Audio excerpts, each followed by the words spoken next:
passamos a palavra à excelentíssima senhora professora doutora Janaína Pascoal.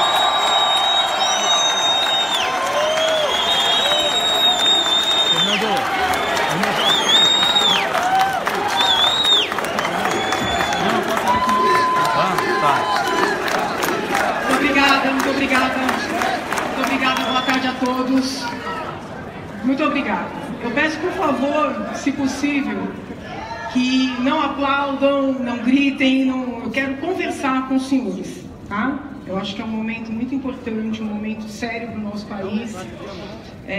Então eu peço... vamos conversar. Eu inicio saudando a todos os integrantes da mesa, na pessoa da senhora Michele de Paula, quem rende minhas homenagens. A senhora Michele sabe, né, que os próximos meses, e se tudo der certo, os próximos anos, serão difíceis, e ela estará ao lado do seu esposo, né, para poder auxiliar a nação. Cumprimento todos os presentes. Gostaria de dizer aos senhores que fui muito honrada com o convite por parte do deputado Jair Bolsonaro para integrar a chapa para concorrer à presidência da República. Nós iniciamos um diálogo bastante profícuo. Entendemos que para uma parceria de 4 anos, esse diálogo precisa ser mais pormenorizado, né? Porque é um trabalho conjunto, será um trabalho difícil. Então, não é possível tomar uma decisão em 2 dias, né? Nós temos aí os prazos da Justiça Eleitoral, claro que cumpriremos esses prazos, e estamos dialogando, né? Qual é a minha mensagem para os senhores hoje? Na verdade, são algumas. Mensagem número 1. Por que eu me levantei contra o PT num primeiro momento, tá? Eu me levantei contra o PT porque eu vejo no petismo, e chamamos de petismo alargado, um totalitarismo, né? Eu que vivo dentro da universidade, sei bem o que é você divergir isso aqui. Não precisa ser completamente antagônico, basta perguntar por quê. Você levanta a mão num evento, numa reunião, numa aula, numa palestra e diz, mas por quê? Você não precisa dizer sou contra. E a reação é extremamente violenta, né? Então, num primeiro momento, o meu alerta piscou quando eu percebi esse totalitarismo crescente dentre os formadores de opinião, né? No âmbito político, o aparelhamento dos vários órgãos, apenas as pessoas que concordavam sendo admitidas, né? E, vamos dizer assim, subindo nas respectivas carreiras. Então, uma dominação das mentes, né? Então, a minha primeira resistência ao petismo alargado foi essa dominação das mentes. Num segundo momento, algumas bandeiras que são muito presentes na mentalidade do petismo alargado. Um desmerecimento constante da vida. Não havia uma discussão se é melhor criminalizar, descriminalizar, diminuir pena, por exemplo, com relação ao aborto. Existe um discurso de que o aborto é um direito fundamental. Então, esse discurso, quando levado para dentro de uma sala de aula, para meninas de 17, 18 anos, é um discurso cruel com estas meninas de 17, 18 anos. Também com relação às drogas, né? O diálogo não é o seguinte, olha, é melhor tratar criminalizando, descriminalizando, legalizando. Eu particularmente sou contra, mas eu sou uma pessoa extremamente aberta ao debate. O discurso que me incomoda é o discurso de alguém que entra numa sala de aula e fala para meninos de 17, 18 anos que droga é liberdade, quando todos nós sabemos que droga é prisão. Eu não estou falando aqui da prisão do corpo, da pessoa praticar algum crime e ser presa, é a prisão da dependência, né? A prisão da destruição daquela potencialidade. De um tempo para cá, venho percebendo também uma necessidade de normalizar a sexualização da criança e do adolescente, em tenra idade, né? E vejo isso com muito maus olhos. Então eu comecei já há muitos anos, não é de agora, né? Eu sou professora universitária há 20 anos. Então, há muitos anos que eu venho percebendo essa movimentação totalitaristas e essas pautas preocupantes. Então, é uma história, eu estou trabalhando há muitos anos, né? Estou nesse caminho, não é de agora. Quando eu pedi o impeachment da presidente Dilma, eu disse para todo mundo que teve a curiosidade de me perguntar, né, que eu não estava pedindo o impeachment da presidente Dilma com o intuito de tirar a presidente Dilma e colocar outras pessoas para fazerem a mesma coisa ou algo parecido. Porque é muito comum ouvir o seguinte discurso: o PT perdeu a mão, o PT roubou demais. O que tem subtendido nesse discurso? Que roubar um pouco menos pode. Entretanto, essa ideia de que a corrupção faz parte do negócio foi que nos trouxe até aqui, né? Porque essa ideia, ela vai corrompendo também os valores. Então, quando eu decidi enfrentar tudo que eu enfrentei contra forças muito fortes, e eu dizia: olha, isso aqui não é um impeachment asséptico, né? Porque muita gente achou que aquilo era um impeachment asséptico. Tira a presidente Dilma e as coisas vão se acalmando e vão se acomodando e continuarão como sempre foram. Não era isso que tinha na minha mente. Tanto é que quando eu ouvia aquelas gravações, não, a gente vai estancar a sangria, eu falava: olha, não estão falando do meu pedido de impeachment. O meu não tem nada a ver com isso. Eu vejo o impeachment como o início do processo de depuração do nosso país. E este processo tem que ter segmento. E o que é que eu estou enxergando no cenário nacional no dia de hoje, nos dias de hoje? Uma junção de forças muito fortes, porque tem o poder político, o poder econômico, o poder da caneta e, em alguns casos, até o poder das decisões. Então, essas forças estão se unindo em torno de interesses escusos, né? Mais poder, mais dinheiro e impunidade, de forma a colocar em risco todo o meu trabalho. Eu corri risco de todos os níveis que os senhores possam imaginar, tá? Prejuízos de todos os níveis. Então, quando eu vejo essa movimentação, essa união para destruir o meu trabalho, eu estou procurando alternativas. Os senhores conseguem entender isso? Por quê? Porque eu entendo que o nosso país precisa desse processo de depuração. Não é caça às bruxas, não é perseguição, não é prender as pessoas por tudo e qualquer coisa, porque a prisão é sim a última arma do Estado. O professor Guedes citou aqui Hobbes, eu sou bem hobbesiana, professor, né? A gente só recorre ao Estado, o Estado tem que respeitar o indivíduo, então a prisão é a última arma do Estado. Agora, é necessário fazer a responsabilização de quem precisa ser responsabilizado.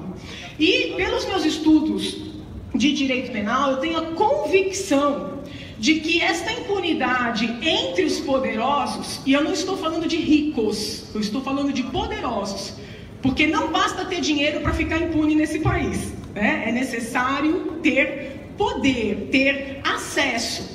Nós não temos só um problema de corrupção, nós temos um problema grave de tráfico de influência nesse país. A corrupção está tão arraigada que quando a gente vislumbra uma situação de tráfico e de influência, ela parece natural. Então, essa impunidade que está estabelecida nas altas esferas de poder, ela reverbera para as camadas inferiores. Então, o cidadão que está lá na ponta, ele não tem estímulo nenhum de cumprir a lei. Pelo contrário, você pega um menino que nasce na periferia, tá? E aqui eu não estou fazendo o discurso de que a pobreza justifica o crime, não. Mas o menino que vai no posto de saúde e vê a mãe ser maltratada. O menino que vai para a escola, né, e tem que enfrentar, às vezes, tiroteio para chegar na escola e não tem um professor para dar aula. Ele olha para cima, ele vê políticos poderosos, empresários bilionários à custa do dinheiro público, que foi isso que a gente denunciou durante o processo de impeachment, né? à custa do BNDES, da Caixa Econômica Federal, com isenção de impostos, quebrando as empresas pequenas e médias concorrentes, ele vê essa gente toda se safando, o que ele diz? Ele diz, eu vou pro tudo ou nada. Então nós estamos vivendo uma situação de falta de normas, é uma anomia que estimula quem está embaixo a delinquir. Vejam, senhores, que eu não estou falando o seguinte, olha, as pessoas delinquem porque são pobres, porque são carentes, porque nós sabemos que a grande maioria da população brasileira sofre dificuldades e não vai para o crime. Agora, quando as pessoas têm uma vida difícil e elas olham para cima e veem os poderosos fazendo o que for e com eles nada acontece, ocorre a revolta. Poucas pessoas sabem disso, mas durante o processo de impeachment eu recebi cartas de presidiários. Esses presidiários me escreveram para agradecer o que eu estava fazendo.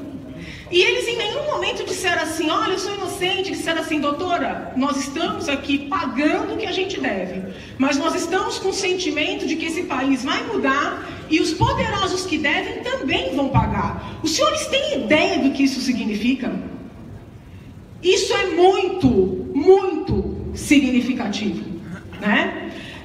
Outra coisa que incentiva a violência, o mesmo magistrado, o mesmo tribunal, dá uma sentença de um jeito, vou utilizar a linguagem jurídica, pratício, e uma sentença absolutamente discrepante e antagônica, num caso parecido, para Caio.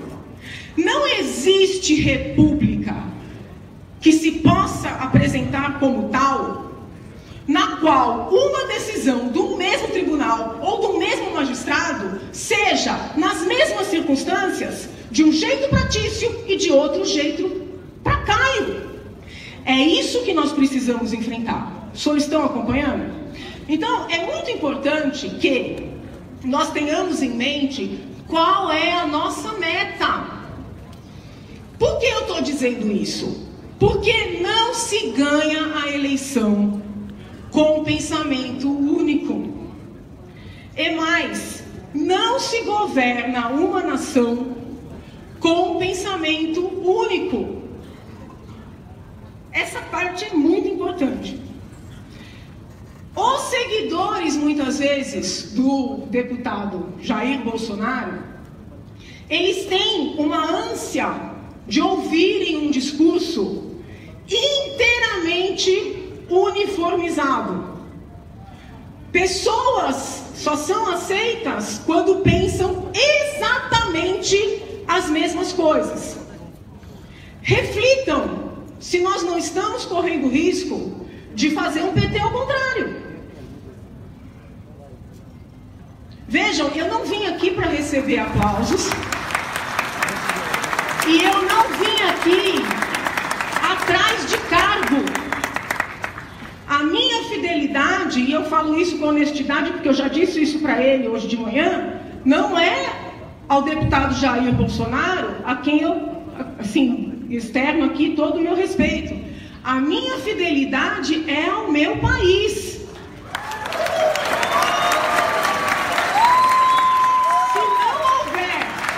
Se não houver a consciência de que nós temos que somar, não haverá vitória, e se houver vitória, não haverá governabilidade. Nós temos que pensar nos dois momentos, a campanha e a governabilidade.